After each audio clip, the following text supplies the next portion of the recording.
The Asylum strikes again with Aquarium of the Dead, directed by Glenn Miller, who directed Zombies. Oh, the way Glenn Miller directs movies about undead creatures at the zoo or aquarium and soon to be coming from space.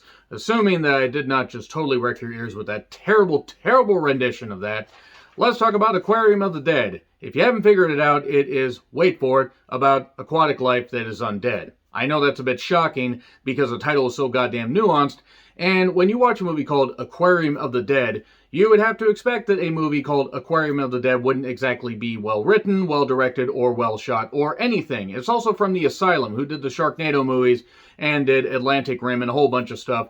They're basically like if Blumhouse had no goddamn budget and no goddamn coherency and just latched onto stuff and tried to remake it in their own image to capitalize on something that was better. The problem is, Zombies wasn't all that good. It was about, wait for it again, animals at a zoo that were infected with an undead zombie virus thing, and oh my god, no, they're undead and everything, undead beavers and all that. Wait, that was Zombievers. There's a lot of zombie movies that exist that have no right to exist. The whole zombie thing has been fucking done to death, ironically.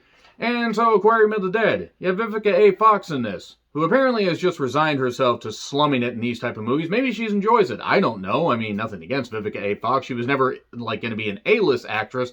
But you would think somebody that had been in Independence Day and Bad Boys and stuff like that, you would think that somebody would be, you know, taking on better projects. But it is what it is. A paycheck is a paycheck. And there's also Eva Keja, I'm not exactly sure how to pronounce that. She's cute, I'll say that much. And there are other actors that are sprinkled in this, including a senator that has something to do with the funding for this particular aquarium not being, well, funded properly. So, naturally, the movie ends up just being about a little bit of setup and everything. In fact, pretty much from the beginning, we get this Dr. Miranda who ends up seeing, oh my god, there's this weird creature. We don't know what the hell it is. And these two guys throw her a goddamn needle and she injects it. Oh, there's no response.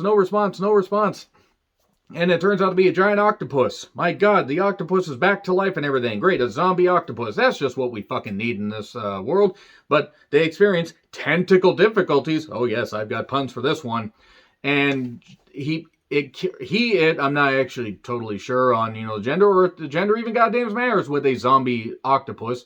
It kills the two aides and slaps the doctor down, who somehow survives, even though she falls a good, I'd say 20 feet onto concrete, which would goddamn hurt, especially when you're slapped by a zombie octopus.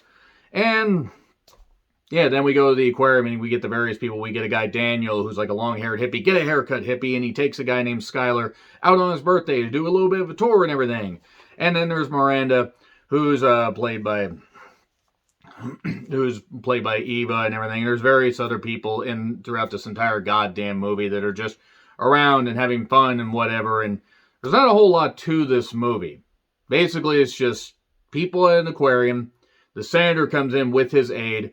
And they're going to talk about funding and everything. And also there's this dolphin carcass that turns out to be Zombie Flipper. And man, boy, if you thought the 1996 movie of Paul Hogan was bad, that Flipper remake, nope, this is infinitely worse. Actually, a Zombie Flipper probably would have improved that movie quite a bit. But they already had a zombie in the form of Paul Hogan. I don't know what Paul Hogan did to deserve that tongue lashing, if you will. Even though I'm sure that there were many lays and statistically some guys that would have given Paul Hogan a tongue lashing. That's not a knife. This is a knife. And so it's the Shining Sea Aquarium. Man, God, so goddamn generic of a name. But everybody's in on the joke at least. At least nobody tries to play up, anything, in a movie called Aquarium of the Dead. But naturally, shit starts to go south. This octopus gets out and everything, and it's sliming and everything. It's slimy octopus theater. It's getting in the ducts. Somehow, it manages to get into the vents and all this. I have no idea how it managed to get there. How it's managed to squeeze through there. The budget wouldn't allow to show that.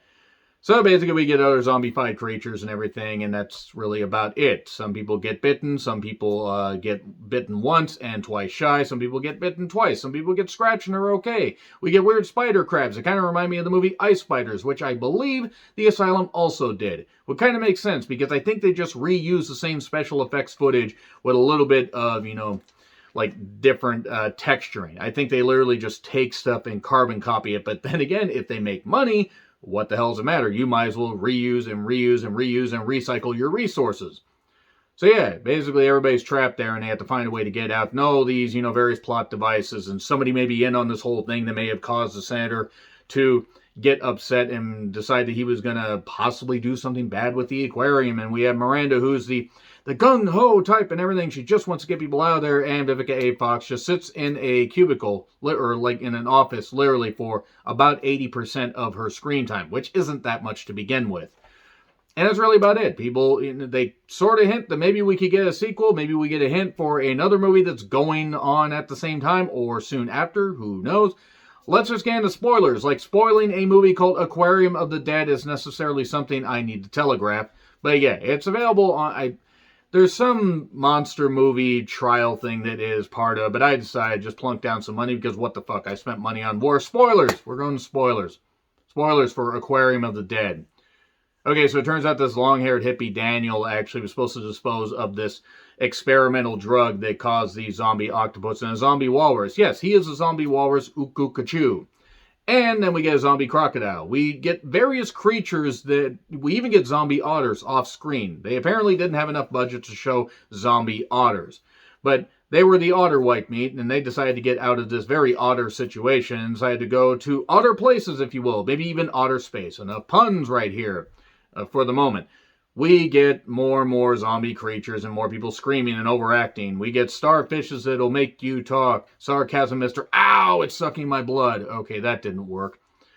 So, yeah, these zombie starfishes, you gotta step on them and everything, and you gotta do this, and they aren't the magical stars like you would find in Super Mario 2, the reskin Doki Doki Panic, which is really goddamn weird, if you think about it, but it was a terrific game. Anyway...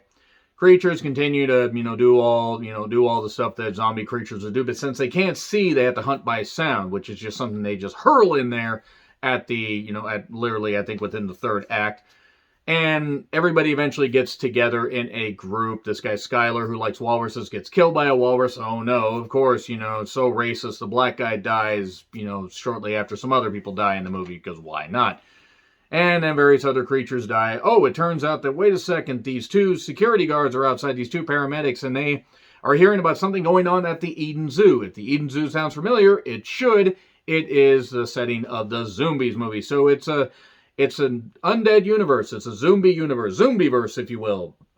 Which sounds like some discount ride at like Euro Disney or something. So, basically, they end up finally taking down the octopus by restarting the generator that apparently was from an old-timey steamship. Seriously, look at that goddamn generator. It's fucking incredible. It's like the shit from Space Mutiny. That movie is goddamn weird. And she ends up shocking the octopus. More like Shocktopus. Huh? Told you I had some more puns here. Please laugh. It's the only way I can justify my existence. And that's really about it. They don't really get... They don't have as much fun with the concept as they should. There are moments that are pretty funny. The octopus slapping a woman was really goddamn hilarious. And there are a few moments where you kind of laugh. But for a title called Aquarium of the Dead, you mostly just hear people talking. And it is what it is, and you can't really expect much from, again, a movie called Aquarium of the Dead. But Miranda finds out that Daniel was in on it. She overhears this thing and punches him in the nose, and everybody's basically dead except her and a couple people. And she's like, we're gonna take you into custody. She busts him in the nose, so he has to be taken into, a hospital where he's gonna be arrested for not disposing of this stuff and causing zombies and Zombies 2. Zombies 2 is actually a movie that exists somehow. So yeah, obviously the movie gets an F because it's fucking terrible. For entertainment, it gets a C because there are some entertaining moments on it, but of course the movie gets an F. Is it one of the worst movies of the year? Probably, but you kind of expect that from, again, a movie called Aquarium of the Dead. So agree, disagree with what I said, like, share, subscribe, Twitter handle in the description. I'm John Retland. I'll see you soon.